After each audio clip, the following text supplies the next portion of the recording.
बिस्मिल्लाहिर्रहमानिर्रहीम नहमदुहु व नुसल्ली अला रसूलिहिल करीम अम्मा बाद।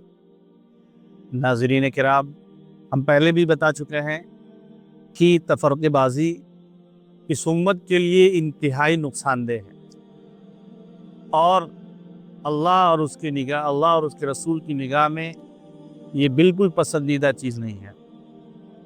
और हम ये जानते हैं कि अल्लाह रहमान है, रहीम है।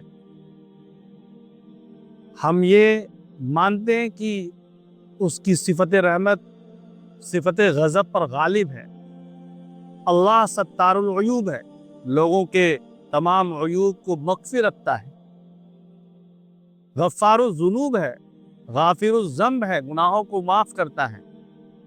गुनाह जैसे भी हों, जब बंदा सिद्क़ दिल से उसके सामने अपने गुनाहों का इक़रार करके और उससे तौबा तलब करता है तो वो माफ़ कर देता है। हम ये जानते हैं कि वो लोगों के गुनाह को शिर्क के अलावा सारे गुनाहों को माफ़ कर देगा।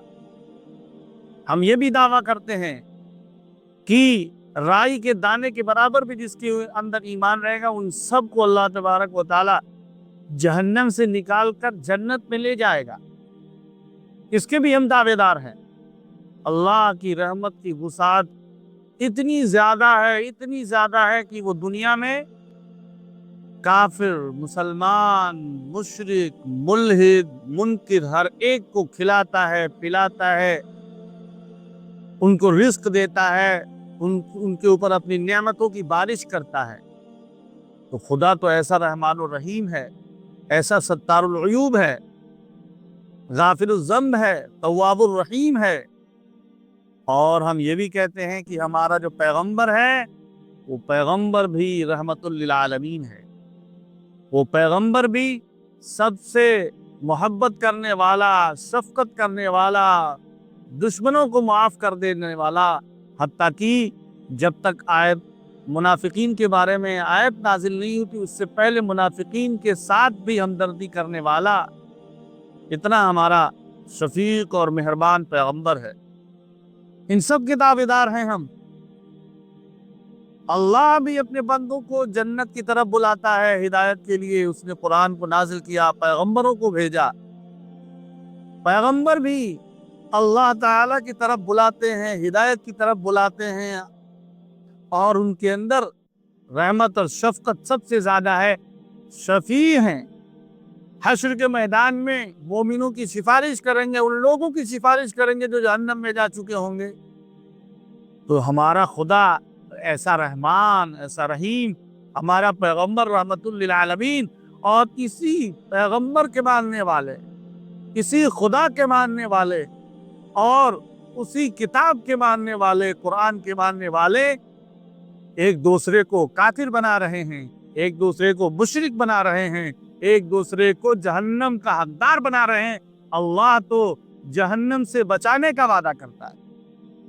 राई के दाने के बराबर भी जिस शख्स के अंदर ईमान हो उसको जहन्नम से निकालकर जन्नत में ले जाने का दावेदार है, वादा करता है। और हम हर शख्स को जहन्नम में भेजने के दावेदार। पैगंबर रहमतुल लिल आलमीन बनकर आए हैं, जो नबी के इश्क के दावेदार हैं वो सबको काफिर और मुशरिक बना रहे हैं। ये कौन सी चीज है? ये किस बुनियाद पर है? हम इसी की तलाश और जुस्तजू करेंगे अगले वीडियो में कि क्यों ऐसा हुआ है कि हर कोई दूसरे को जहन्नम का ईंधन बना रहा है। भाई, प्यार, मोहब्बत, उखुव्वत, भाईचारगी, इख्तिलाफात होते हैं और मैंने पहले भी कहा है कि ये होंगे, लेकिन इसकी बुनियाद पर किसी को काफिर बना देना, मुशरिक बना देना, ये कहाँ तक सही है? किसी की गलतियों की बुनियाद पर जिंदगी भर कोई अल्लाह के लिए, अल्लाह के रसूल के लिए, अल्लाह के रसूल की सुन्नत के लिए, अल्लाह के रसूल की दीन के लिए अपने आप को खपाता रहा। हम किसी का दिल चीर कर नहीं देख सकते कि वो मोमिन है या काफिर है।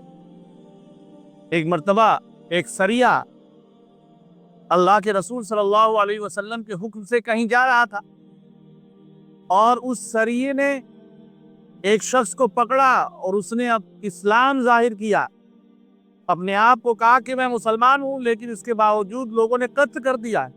جب اللہ کے رسول کو یہ بات پہنچی تو اللہ کے رسول نے کیا تم نے اس کا دل چیر کر دیکھا تھا کہ وہ مومن ہے یا نہیں ہے؟ تو ہم کس بنیاد پر کسی کو کافر اور مشرک بناتے ہیں؟ منصور حلاج بہت بڑے صوفی، اعلیٰ حضرت کی رائے ان کے بارے میں یہ ہے کہ اس وقت جو ائمہ اربعہ کے متبعین نے جو ان کے اوپر کفر کا فتویٰ دیا تھا، یہ کفر کا فتویٰ ان کی اجتہادی غلطی تھی۔ کسی کی اجتہاد کی بنیاد پر کسی کو کافر قرار دینے سے واقعتاً اللہ کی نگاہ میں کوئی کافر ہو جائے ایسا نہیں ہوتا۔ کسی کے کہنے سے کوئی کافر ہو جائے، کسی کے فتوے لگانے سے کوئی کافر ہو جائے، جب تک کہ واقعتاً وہ دین کی بنیادی چیزوں کا انکار نہ کرتا ہو تو کافر نہیں ہوگا۔ یہ سب کی رائے ہے۔ جب تک وہ تعبیر کرتا ہو، اور اس سے آگے کی بات میں کرتا ہوں، آخری مرحلہ اللہ کے ہاتھ کا ہے کہ وہ کس کو جہنم سے نکال کر جنت میں لے جاتا ہے۔ آخری رائی کے دانے کے برابر کی بھی بات ہے نا ایمان۔ جو اللہ کو مانتا ہے، رسول کو مانتا ہے، اس کو بھی اللہ تعالیٰ جہنم سے نکال کر جنت میں لے جائے گا۔ لیکن اس کے باوجود ہم کفر کے فتوے لگاتے رہتے ہیں، شرک کے فتوے لگاتے رہتے ہیں، اور اپنے ہی مومن بھائیوں کو جہنم میں بھیجتے رہتے ہیں۔ کیا یہ وقت ہے اس چیز کا؟ کیا یہ زمانہ اس بات کی اجازت دیتا ہے، ماحول اس بات کی اجازت دیتا ہے کہ ہم اس طرح کی تفرقے بازی کریں، اس طرح کی فرقے بازی کریں اور لوگوں کو جہنم میں بھیجتے رہیں؟ جبکہ اللہ اور اس کے رسول تو سب کو جنت کی طرف بلا رہے ہیں، اور امتی جہنم کی طرف بلا رہا ہے، سب کو جہنم میں بھیج رہا ہے۔ یہ کسی طرح بھی قابل قبول نہیں ہے۔ اللہ اور اس کی نگاہ میں، اللہ اور اس کے رسول کی نگاہ میں یہ چیز پسندیدہ نہیں ہے، پسندیدہ عمل نہیں ہے۔ اس کو اچھے سے سمجھ لینا چاہیے۔ اللہ تعالی ہم سب کو توفیق دے، ہم سب کو اپنے ایمان کی فکر کرنے کی توفیق دے، اور ہر ایک سے محبت، بھائی چارگی اور اخوت اور محبت کا معاملہ کرنے کی توفیق دے۔ جزاک اللہ خیر۔ السلام علیکم ورحمۃ اللہ۔